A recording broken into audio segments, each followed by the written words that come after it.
choosing the right interest rate, and having the right headspace. When you're considering which mortgage is right for you, one of the biggest decisions you're going to make is choosing the product you take.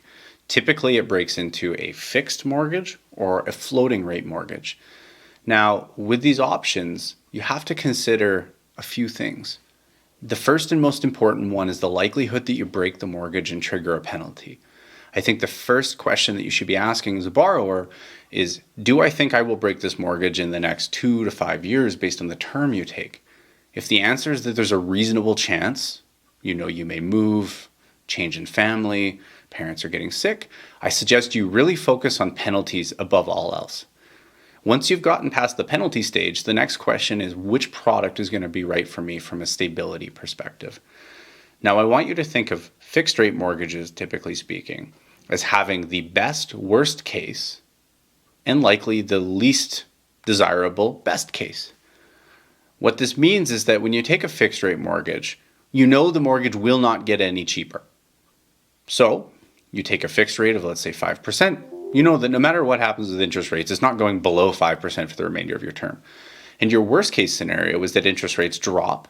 So there's going to be a cost that you can associate when comparing to a variable option. In other words, you might be stuck at that 5% rate while your neighbors are getting 4%. And based on the size of the mortgage and the amount of time remaining, we can measure what that is as a worst case scenario. So when I locked in my mortgage as an example, I chose a 5-year fixed because I ultimately came to the conclusion that during a time of very high uncertainty with interest rates, it had the best worst case. I figured that worst case, if rates dropped, it would cost me about $35,000 over 4 years, which sucks.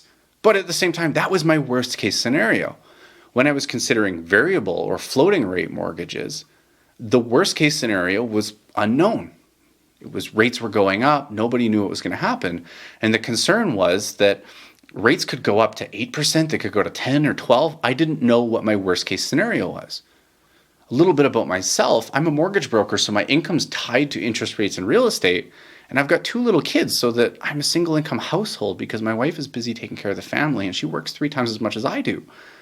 But it was a situation where variable had the best case scenario, which was interest rates drop and my overall cost is down. So kind of like gambling on that. But my worst case scenario was unknown, and the worst case was really dire. Potentially I lose my home or have to borrow to make my payments.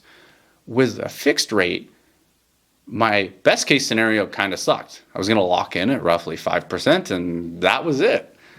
My worst case scenario, though, was a lot better than comparing to the variable side, which was ultimately rates dropped. Oh, well, I spent a little more money than I should have.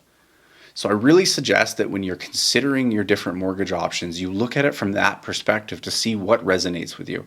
Because I know while I was in my variable rate mortgage and I was debating locking in, as long as I was looking at the lens of what was the best choice, for months I made no decision. The moment I kind of flipped the conversation and started thinking about, well, what's the best worst case? Like, what's the worst case that I'm happiest with?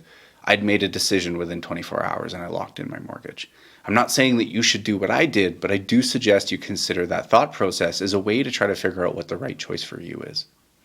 If you have any questions or need any help, you can reach us at www.kbmortgages.ca. My name's Keaton. I'm a mortgage broker, and I'm happy to help you with anything you need.